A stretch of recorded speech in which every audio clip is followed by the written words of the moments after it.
তুমি এত কিছুর পরেও তোমার মাকে বাড়িতে নিয়ে এসছো, আমাকে তোয়াক্কা করে তুমি তোমার মাকে নিয়ে আসছো।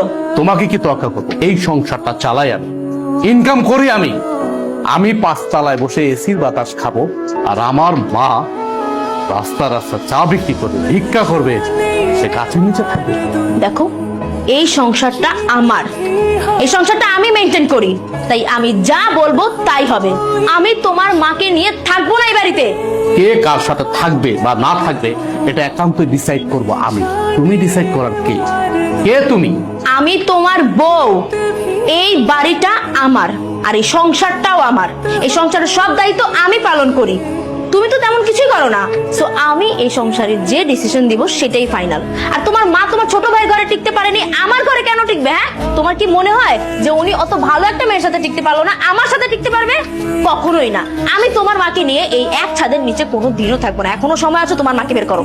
বাহ, এই বাড়ি তোমার, তোমার কথা মতো চলবে। এই বাড়ি আমার, আমি আমার টাকায় কিনেছি, পরিশ্রমের টাকা দিয়ে কিনেছি। আর চাকরিটা করতেছি পরিশ্রম করে, কিন্তু চাকরি করে টাকা উপার্জন করে। হ্যাঁ, মানলাম তোমার বাবা আমাকে চাকরি দিয়েছে, সে অনেক সহযোগিতা করছে, আমি প্রয়োজনে তার টাকা দিয়ে দেবো। কিন্তু তুমি কোনো কথা বলবা না আমার মার বিষয়ে। আমি বাইচা থাকতে তোমার মা এই বাড়িতে থাকতে পারবে না। আপনার মেয়ে আমার মাকে এই বাড়ি থেকে বের হয়ে যেতে, আমার মাকে সে সহ্যই করতে পারতেছে না। আপনি জিজ্ঞেস করেন কেন আমার মাকে সে সহ্য করতে পারতেছে না? আমার মা গরিব, এই জন্য। আমার হাজবেন্ডের অবস্থা দেখছো? ও ওর এই ফুকিনি মাকে বাড়িতে নিয়ে আসছে।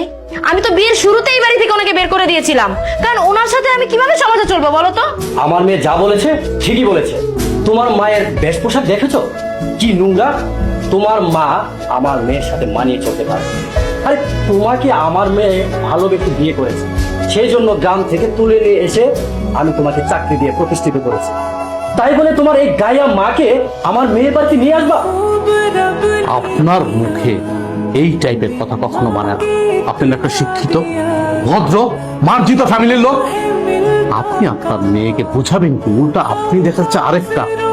এখন বুঝতে পারছি আমার বউ, আপনার কারণে আমার বউ নষ্ট হচ্ছে।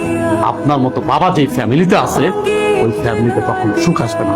তো আমি আপনার সাথে বাড়াবাড়ি করতে চাচ্ছি না, কারণ আপনি আমার শ্বশুর। আপনি এখন এই মুহূর্তে আমার বাড়ি থেকে বেরোন, আমার বাড়ি থেকে। ঠিক আছে, যাচ্ছি।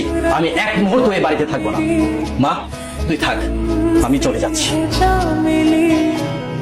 ড্যাং ড্যাং করে সারাক্ষণ হাঁটতেই থাকেন ঘরের মধ্যে, কেন কাম কাজ চোখে দেখেন না? শরীর পাল্টাছেন বৈশা বৈশা।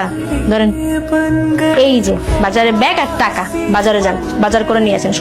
মা তুমি বাজার করতে গেছিলাম বাজান। তুমি বাজার করতে গেছিলে মানে? তোমার তো শরীর খারাপ, তোমার তো বাজারে যাওয়ার কথা না। নিশ্চয়ই তোমার বৌমা পাঠাইছে বাজারে, তাই না?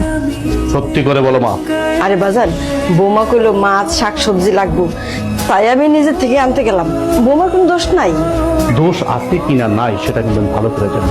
আমি কিন্তু আমার বউকে চিনি, আমি আমার বউর সাথে সংসার করতেছি অনেকদিন যাবত। তোমাকে যেদিন থেকে এই বাড়ি থেকে নিয়ে আসছি সেদিন থেকে কিন্তু সে সহ্যই করতে পারে।